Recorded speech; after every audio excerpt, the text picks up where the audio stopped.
പച്ചക്കറികൾക്ക് ഇനി ഷെൽട്ടറിൽ കഴിയാം. മഴക്കാലത്തെ പച്ചക്കറി കൃഷി സമ്പുഷ്ടമാക്കാൻ കുമരനെല്ലൂർ സ്വദേശി നിർമ്മിച്ച റെയിൻ ഷെൽട്ടർ ശ്രദ്ധേയമാവുന്നു.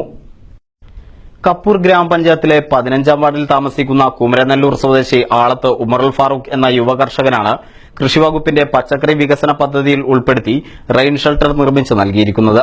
ഏകദേശം 1 ലക്ഷം രൂപയോളം ചെലവ് വരുന്ന പദ്ധതിയിൽ 50,000 രൂപ കൃഷിവകുപ്പിൽ നിന്നാണ് ലഭിച്ചത്. തന്റെ വീട്ടുവളപ്പിൽ നിരവധി ഇനത്തിൽപ്പെട്ട പച്ചക്കറി കൃഷികളാണ് ഫാറൂഖ് കൃഷി ചെയ്യുന്നത്. കാലാവസ്ഥയിൽ വരുന്ന മാറ്റത്തിൽ നിരവധി കൃഷികളാണ് ഫാറൂഖിന് നഷ്ടപ്പെട്ടത്. അപ്പോഴാണ് കൃഷിവകുപ്പിൽ നിന്ന് ഇത്തരമൊരു പദ്ധതിയെക്കുറിച്ച് ഫാറൂഖ് അറിയുന്നത്. ഉടനെ തന്നെ കൃഷിവകുപ്പുമായി ബന്ധപ്പെടുകയായിരുന്നു. തുടർന്ന് പഞ്ചായത്ത് പരിധിയിൽ തന്നെ 2 സ്ഥലങ്ങളിൽ ഇത്തരത്തിൽ റെയിൻ ഷെൽട്ടറുകൾ നിർമ്മിച്ച് വീടുകൾ ഫാറൂഖ് നേരിൽ കണ്ടതിനു ശേഷമാണ് തന്റെ വീട്ടിലും ഇത്തരത്തിൽ ഷെൽട്ടർ നിർമ്മിക്കാൻ ഫാറൂഖ് തീരുമാനിച്ചത്. തുടർന്ന് ഷെൽട്ടറിന്റെ നിർമ്മാണം തുടരുകയും ചെയ്തു. ഏത് കാലാവസ്ഥയിലും പച്ചക്കറി കൃഷിയിൽ കൂടുതൽ വിളവ് ലഭിക്കാൻ ഇത് സഹായകരമാകും. കപ്പൂർ കൃഷിവകുപ്പിന്റെ സഹായത്തോടെ നിർമ്മിച്ചു നൽകിയ റെയിൻ ഷെൽട്ടറിന്റെ ഉദ്ഘാടനം കപ്പൂർ ഗ്രാമപഞ്ചായത്ത് പ്രസിഡന്റ് സിന്ധു മാവ്ര നിർവഹിച്ചു. നമ്മുടെ പല തരത്തിലുള്ള അസുഖങ്ങളും അതുപോലെ തന്നെ ജീവിത ശൈലി രോഗങ്ങളൊക്കെ വരുന്നത് പ്രധാനമായും നമ്മുടെ ഭക്ഷണ രീതിയിലൂടെ ഭക്ഷണക്രമത്തിലൂടെയൊക്കെ തന്നെയാണ്.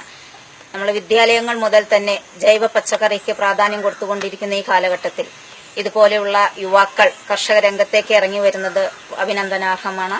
തീർച്ചയായും ഇത് മറ്റുള്ളവർക്കും കൂടി ഒരു പ്രചോദനമാവട്ടെ എന്ന് ആശംസിച്ചുകൊണ്ട് ഇതിന് നേതൃത്വം കൊടുക്കുന്ന നമ്മുടെ കൃഷി ഓഫീസർക്കും അതുപോലെ തന്നെ ഉമ്മർ ഫറൂഖിനും കുടുംബത്തിനുമൊക്കെ എല്ലാവിധ ഭാവുകങ്ങളും ആശംസിച്ചുകൊണ്ട് ഇതിന്റെ ഔപചാരികമായ ഉദ്ഘാടന കർമ്മം നിർവഹിച്ചതായി കൃഷി അസിസ്റ്റന്റ് പ്രവീൺ സ്വാഗതം പറഞ്ഞ ചടങ്ങ് വാർഡ് മെമ്പർ അമീൻ മാസ്റ്റർ അധ്യക്ഷത വഹിച്ചു. തുടർന്ന് ഷെൽട്ടറിൽ പച്ചക്കറി തൈ പ്രസിഡന്റിന്റെ നേതൃത്വത്തിൽ വെച്ചുപിടിപ്പിച്ചു. പഞ്ചായത്ത് അംഗങ്ങളായ അലി കുമരനെല്ലൂർ, PG വിമൽ, ഉഷകുമാരി, ഷഫീഖ് എന്നിവർ പങ്കെടുത്ത് സംസാരിച്ചു. News bureau, Thrithala.